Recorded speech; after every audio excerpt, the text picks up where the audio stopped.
जो लोग गोश्त पसंद नहीं करते वो चाहते हैं कि हमें कोई ऐसे ऑप्शन मिल जाएं जिससे हमारी प्रोटीन और B6 की जो रिक्वायरमेंट्स हैं वो पूरी हो जाएं।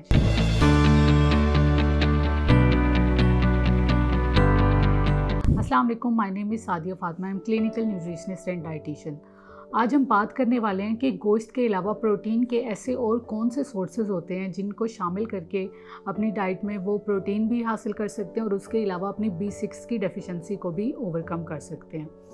सबसे पहले हम बात करें तो लेंटिल्स और लेग्यूम्स बहुत अच्छा सोर्स होते हैं प्रोटीन का। सिंपल दालें, एक तो वो हमें प्रोटीन की भरपूर मिकदार प्रोवाइड करते हैं, उसके अलावा वो हमें मल्टीपल विटामिन्स और मिनरल्स भी प्रोवाइड करते हैं, जिसमें वो फाइबर हमारे वेट मैनेजमेंट में हेल्प करता है और उसके साथ हमारे जो ब्लड लेवल है उसको भी मैनेज करने में हेल्प करता है।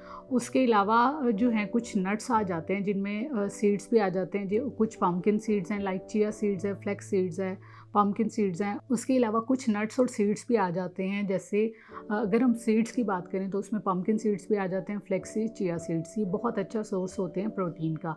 ये अगर हम इसको सिंपल अपने आटे में मिक्स करके खाएं या कोई सलाद हम बना रहे हैं तो उस पर स्प्रिंकल करके खाएं तो ये हमें प्रोटीन की भरपूर मिकदार प्रोवाइड कर देते हैं। लगता है बाजार के खाने बहुत खाते हो। जी डॉक्टर साहब, मैं ये मेडिसिन प्रिस्क्राइब कर रहा हूँ, वो आप ले लेना। अब कोई भी मसला हो तो मरहम से डॉक्टर की ऑनलाइन कंसल्टेशन बुक करो, क्योंकि डॉक्टर से बात होगी अब घर पर।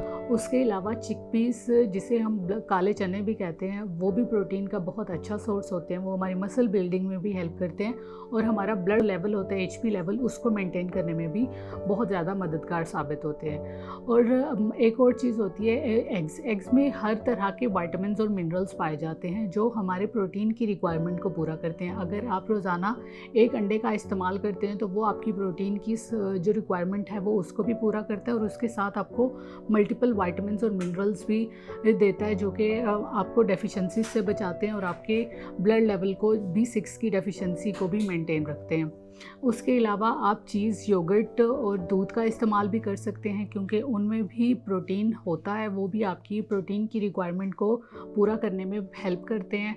अगर आप गोश्त पसंद नहीं करते तो आप इन सारे ऑप्शंस को इस्तेमाल करके अपनी प्रॉपर सर्विंग्स और पोर्शन कंट्रोल के साथ अपना वेट मैनेजमेंट भी रख सकते हैं और अपना B6 लेवल भी मेंटेन कर सकते हैं, क्योंकि जो लोग गोश्त नहीं खाते अक्सर उनमें B6 की डेफिशिएंसी हो जाती है। तो इन चीज़ों में B6 भी पाया जाता है, जो आपकी B6 की क्वांटिटी को, अमाउंट को भी बॉडी में पूरा करता है और उसके साथ आपकी प्रोटीन की रिक्वायरमेंट को भी पूरा करता है। अगर आप इस टॉपिक के बारे में कोई और इन्फॉर्मेशन लेना चाहते हैं तो आप नीचे दिए गए कमेंट सेक्शन में कमेंट करके पूछ सकते हैं। और इसके अलावा अगर आप मेरे साथ फिजिकल या ऑनलाइन अपॉइंटमेंट बुक कराना चाहते हैं तो आप मरहम के प्लेटफॉर्म से मेरे साथ अपॉइंटमेंट बुक करा सकते हैं। Thank you so much.